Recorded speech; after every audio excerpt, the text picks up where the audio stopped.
I'm Miriam Smout, Aka Redemption Mummas. I help battle-weary women heal deep wounds, reclaim their personal power, and unlock God-given destiny. It's my heart and my passion, and I do that through spirit-led teaching and intuitive healing. That intuitive healing is something I call heart encounters. If you've been around me for longer than 5 minutes, you will hear me talk about heart encounters. So this is a really quick jump in to just explain a little bit about what a heart encounter is and what it looks like. So it comes from my concept of the wounds on the heart. So take a look at this.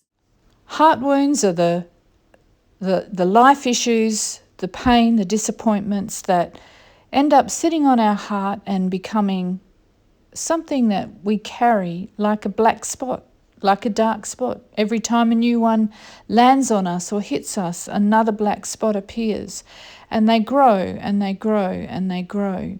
And if we do nothing about them, they just keep growing until we decide at some point that we can't tolerate it anymore and it's just got to be too much. Often it takes a really severe tipping point for us to get to that place. But once we do get to that place and we learn how to deal with them and we learn that we don't have to carry them, and if we have a process, we have a way to manage them and bring healing to them, then we can actually start eliminating them and removing them and taking action so that those heart wounds are no longer that black spot, that hurt, that wound. That can be a very dark, heavy, difficult thing to carry. That's the process that's the concept of heart wounds. I see them like black spots that attach to our heart, and with nothing happening and nothing being done about them, then we end up in trouble. Now, often thoughts are the thing that start this whole process off, and then of course it feeds to a feeling. The feelings, they get overwhelming and they can become more than we can actually manage.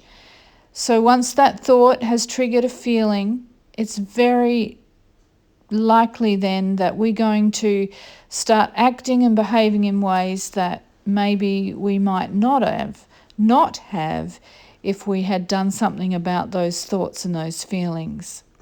So the thoughts trigger the feelings trigger the actions, or the thoughts and the feelings trigger the actions. But something I learned is there is actually another precursor to our thoughts, a part that really has been very powerful for me, and that's the memories.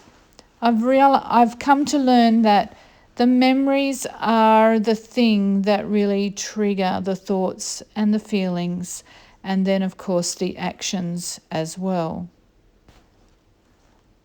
When we don't get to the memory and we just deal with the thought, or we just deal with the feeling, we don't bring healing to it.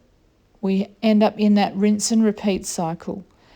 And the rinse and repeat cycle will continue until we get to the memory, or maybe the heart wound that is associated with an experience, a trauma, a pain, a disappointment, a life challenge. Once we get to bring healing to the memories, then we can actually do an incredibly beautiful process of bringing our thoughts and our feelings and our actions into alignment. And that is incredibly powerful. If you've lived even a few years, there'll be something that's caused a wound on your heart. For me, it was when I was 45, I call it the unraveling, and I started to realise that I couldn't go on living the way I was. It was awful. It was running dry all the time on an empty tank. And so I needed to do something. I tried counselling, I tried other modalities, but while they helped and got me so far, I wasn't experiencing the freedom that I was really hungry for.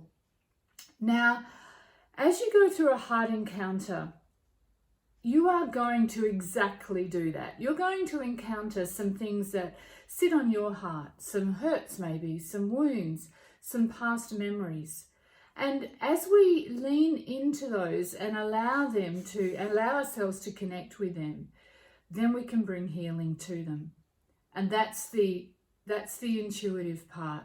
That's the part where leaning in and listening to your heart requires curiosity. So a heart encounter is an opportunity to ask questions, to really ask questions about your heart. What is sitting there? What is the thing that might be stopping you or keeping you stuck or preventing you from moving forward? Heart encounters are where I teach you how to listen to that still small voice, because that's a critical part of the piece, and it's a really empowering thing to learn to do. And really to be led yourself in that intuitive, spirit-led way to understand what your heart is telling you.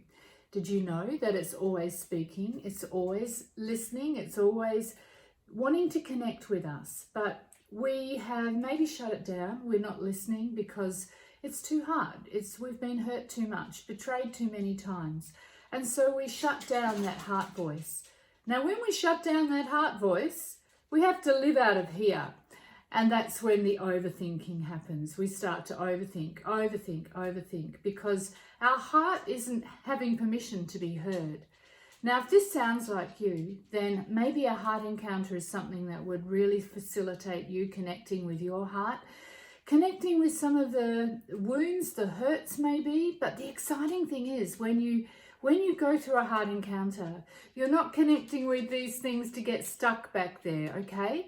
You are not going to get stuck, but rather it's an opportunity to open up some things, to really be able to connect with what needs the healing, what needs the freedom, what needs to be released in you, so that you can move forward and enjoy your future, redefine your past, so it's not always dictating how you're going to feel and react and live in the moment and in the future as well. So heart encounters, that's what it's all about.